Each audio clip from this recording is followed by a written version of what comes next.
Hello everyone, welcome to another episode of Shred Your Halo with me, Edel, and my best friend Jharna.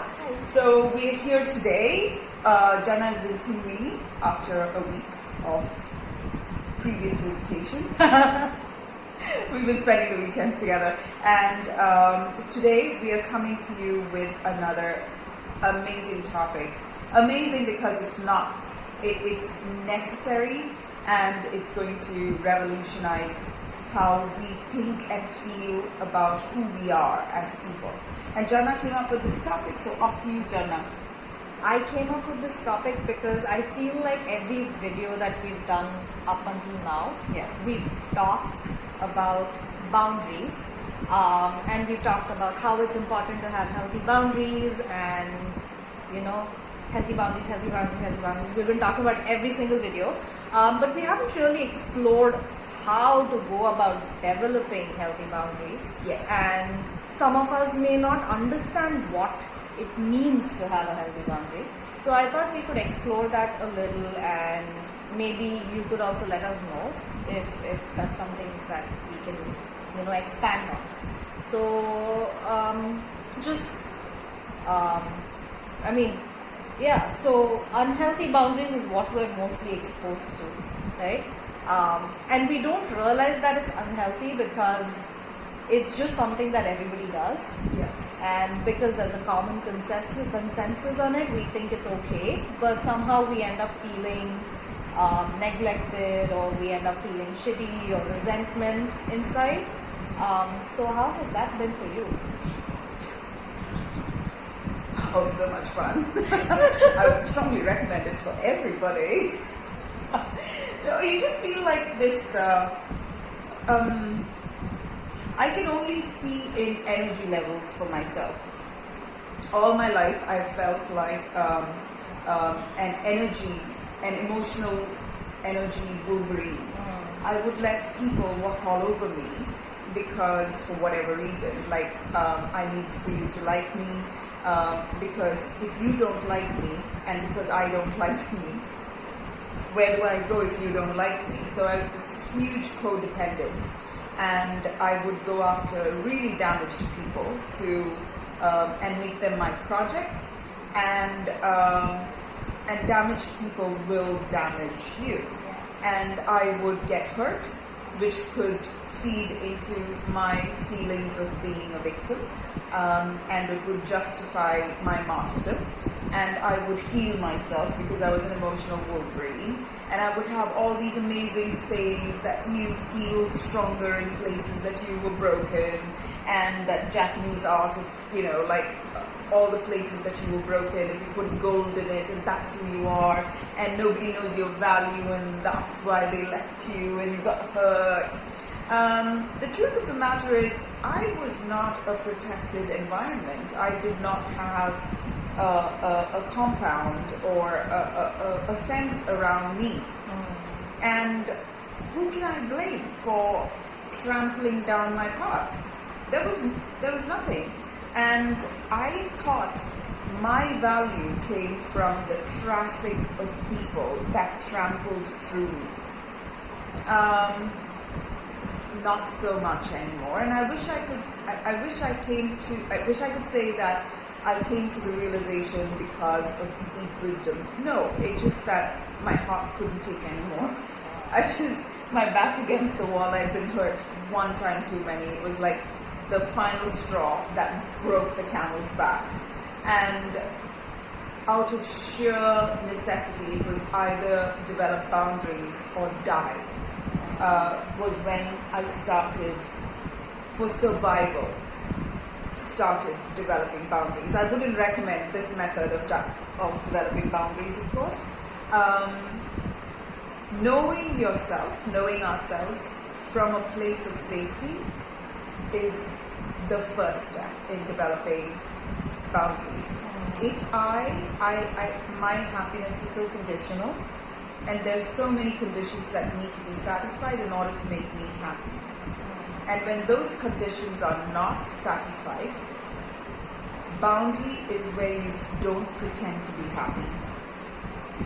You don't pretend that it's okay. Yeah. Boundary is when you go after that which makes you happy, that which makes you you, and make it happen for you. That is a healthy boundary. I was making do in my own life, inside of my own self. I was making do with myself. And that is, to me, the definition of not having a boundary. What about you, Jharna? I think I realized very recently that I had been having a lot of unhealthy relationships, because at the end of it, it wouldn't feel very good to me on the inside. I'd feel violated, and I'd feel used and taken advantage of. And you also feel one drainage of energy, don't you? Oh, exhaustion. Yes! Oh my god, I used to have such a bad time with my digestive system because I used to wonder why I have so much digestive trouble. It's only in the last couple of years that I feel like I can rest, because up until then my stomach would just feel clenched all the time and I couldn't even figure out why. I had stomach aches, I had I started getting sensitive to food and, very uncomfortable bowel movements, and I didn't realize why that was happening. You had so many accidents, so many injuries. So many. And I don't know, but has that happened in the last couple of years as much as I don't think used so. to? No. Like when you'd known me in the beginning? No. And that was because I didn't have healthy boundaries. And I think my way of trying to have a healthy boundary was to yell and scream and try to keep people off my property. But that would never happen because I'm going outside of my property to yell at everybody else. Of course, this is something that we learn as we grow up, from parents, from peers, teachers, even when you're in school. So it was just something that, and a lot of times I feel like I didn't really have the words to express how I felt, or even if I had the words to express it, it would mostly come out in the form of anger or resentment, and then it just sounds like you're throwing a tantrum. It's not like you're actually trying to have a communication with people. So for me, mostly unhealthy boundaries revolved around just wanting to be seen for who I was, but I didn't have the words to express it. And if I did behave a certain way, I was told not to be like that, or not to talk a certain way, or be a little bit more accommodating when you're a child, but I have to be accommodating of a much older person who didn't know what her boundaries were. So I just felt that it was extremely unfair for me. Even at that point, I thought it was really unfair, but when you're a child, you just do what you're told, right? But I was quite the rebel. Like, I would scream and shout, and then they'd be like, oh, she's a child, don't take her seriously. So that was very disappointing for me. And now when I think back, I do wish that there had been someone to take my side and feel like, so I didn't have to feel alone. But that was my experience with learning unhealthy boundaries. And I propagated that in a lot of my relationships because I can only do what I've learned, and that was to invade people's space, be dismissive of what they were going through. And I think it's only in the last few years that I've really learned how to talk or do certain things that is acceptable to somebody that I'm in a relationship with or in a friendship with. Up until a few years ago, I didn't think it was even necessary. I thought violating boundaries is how I would be able to connect with the other person, because that was my understanding of connection and what love looked like to me. Violating people's boundaries is what love was for me. So now I realize that's not the case, because love is hard work. It's looking at another person, and even if you don't completely agree with what they're saying, at least respect what they're saying, because you don't have to agree with everything that everybody says. But if you're looking to continuing a relationship with somebody, you need to know that it's a two-way street. It's not just barging into their home, ransacking their home, going out and then saying, oh, see, I did all this for you, this is love. I mean, what the hell? So that was my exposure to unhealthy boundaries. Yeah. And what have you done for, sort of making it a little bit better for yourself? Like, how have you learned to, of course you mentioned that previously, but is there anything specific that you think would work or help?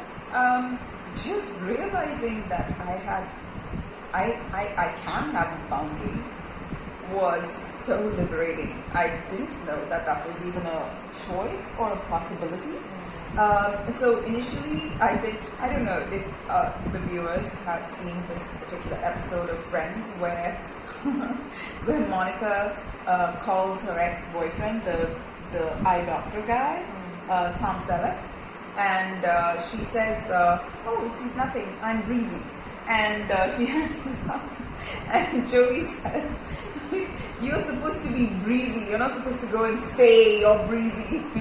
So likewise, that's how I started. Oh, this is my boundary. This is my boundary, And that's when I think you have a lot of people violating it even more just to set almost. You off. Yeah, it's the equivalent of not having a fence, but me going there, standing on the fence, on the border of the fence, and saying, this is where my fence is. This is where my fence is supposed to be, okay? This is where, and I have to, it's an absolutely exhausting enterprise. Eventually, the more time I got to spend with myself, and I don't know why I spent my entire life distracting myself from me, through friends, through activities, through projects, through profession, through my problems, through crises, everything was a distraction away from me.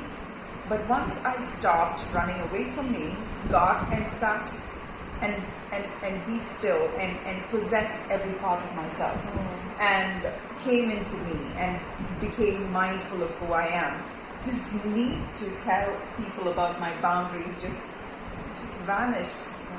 Now I know people. Now, prior to this, I would constantly run into people who just Now I know how to handle those people, and I never run into them.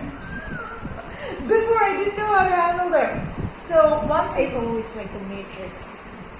Once you won't have to stop the bullet.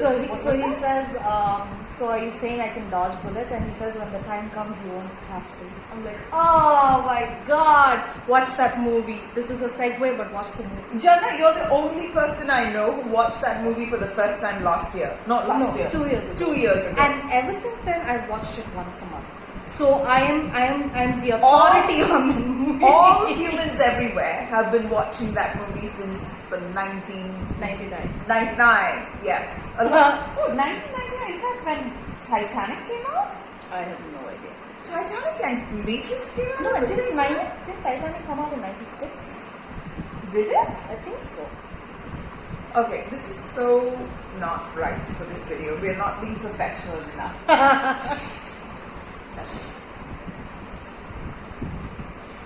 Let's get back.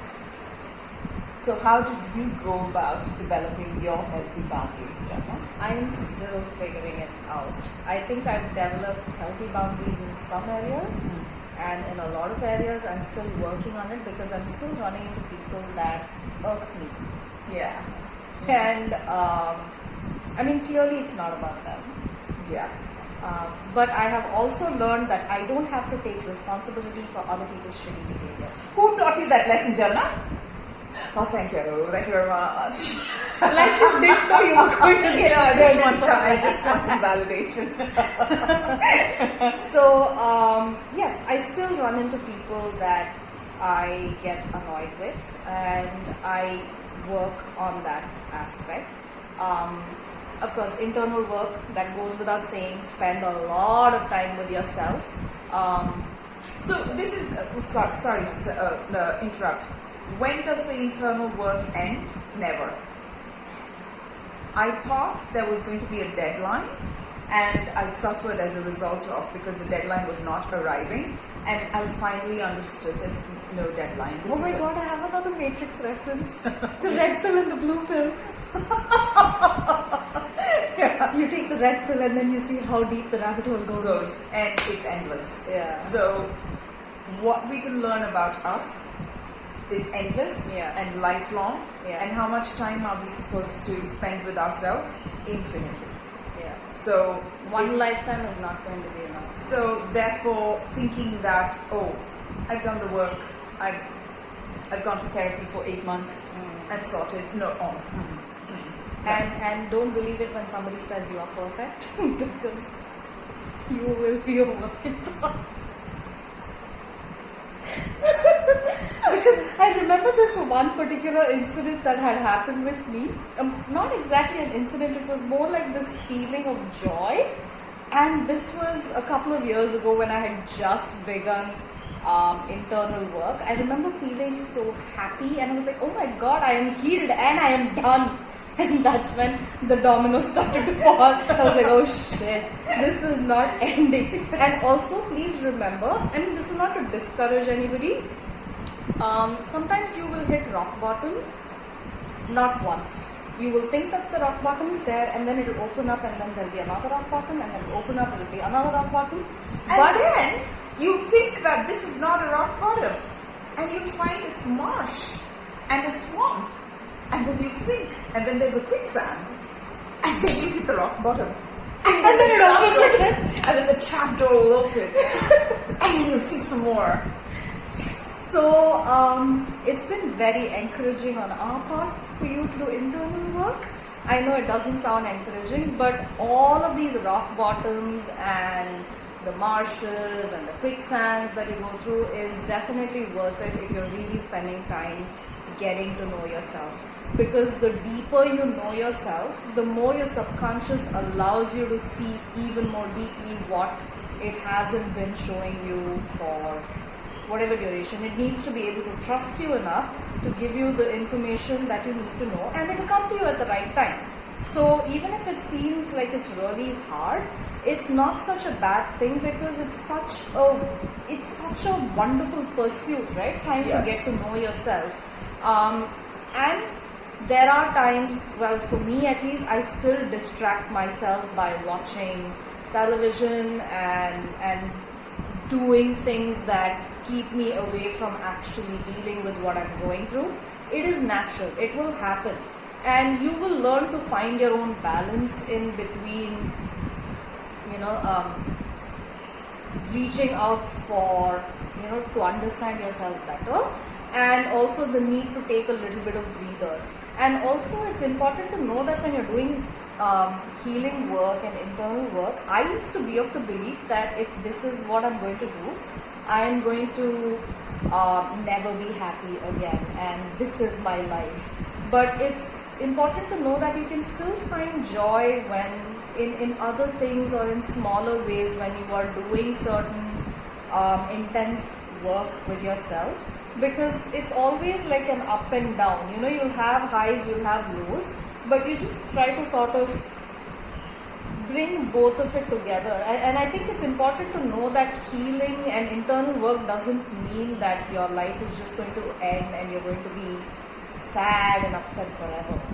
For many times when I've sat in the midst of my sorrow, in the midst of my heartache, in the midst of when everything was falling apart, I told myself, if this is as good as it gets, I'm still not going to run away. And quite frankly, I have never done anything braver in my life than not running away from myself, like a headless chicken, trying to solve the problem whilst in the midst of it, experiencing every facet of the problem, every facet of that heartbreak, every facet of that disappointment.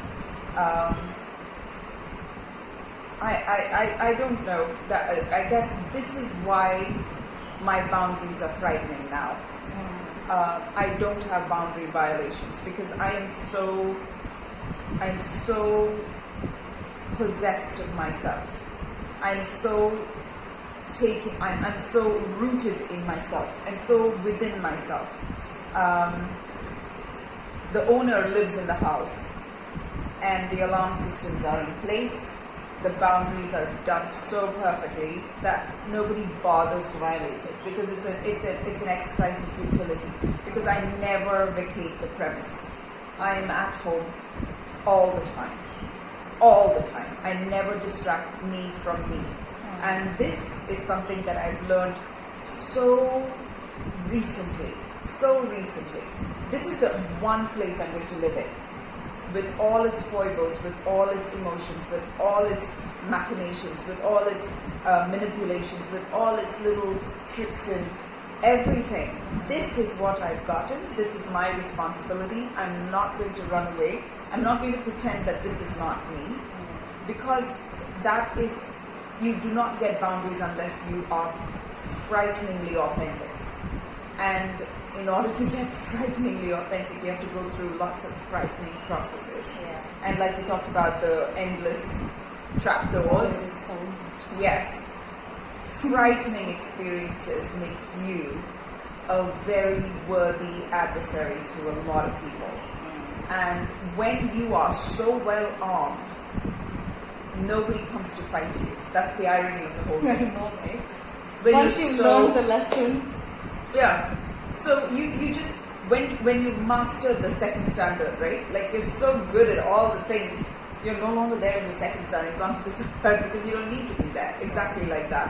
Once my boundaries are in place, so that I can reach the potential and the purpose I came into this earth for, instead of standing around being violated, hurt, healing, hurting, living in that survival mode. Once I put my boundaries in place, I do what I've come into this world to do. so you don't have to waste your time and energy on things that are not important to your purpose. Yes. Yeah. But to establish that boundary is not about going and saying, hey, you violated my boundary, it's my boundary. It's not this new psychological buzzword that you Everybody see. say that, right? These Yes. are my boundaries. Yes. So it's not about that, but it is about knowing yourself and living inside of yourself and taking ownership of who you are and living and breathing in every cell and particle of yourself. That because you live inside of you and you've taken ownership of everything, the buck stops and stops with you, nobody comes inside to piss you off or violate you in any way unless you invite them in. Yeah, so that is something I'm still working on. And I think I'm working on it too. I mean, as I'm talking about it, this is my current project. This is what I'm working. I don't vacate me, which is very uncomfortable. I'm still distracting myself, so I'm still in that part of my journey. I know the way I'm doing, the work that I'm doing, I will get there. Yes. It will take time, but I will get there. I know I'll be there. And then I will dodge bullets. No, I won't have to You dodge don't bullets. have to dodge What am I bullets. saying? Yes. Yeah. So I think this is the reason why I chose this topic, because it can be very ambiguous, right? We don't Yes. know what, and boundaries are as simple as what I like, what I dislike, because we think boundaries are supposed to mean something specific. Yes. And I think this is the definition that I came across in Teal Swan's video. She said boundaries are just as simple as I like this, I like this. You like blue, I like yellow. It's as simple as that. And sometimes we may not realize that the boundary has been violated until it actually happens. So that is something that we need to really work on as well. So that's the reason why I chose this topic today. I hope you enjoyed this little discussion that we had. And if you like this video, please click like. And if you like us enough to look out for a video every fortnight, please click the subscribe button and click on that bell thingy with the thingy. Notification. Yes, so you get the notification. Please leave a comment. If you think somebody would benefit from watching us talk about our journey, Jharna and I, please feel free to share this video And I hope this has blessed you. And thank you so much for tuning in. And we'll see you again in another couple of weeks with another stimulating topic on Shred Your Halo. Bye-bye.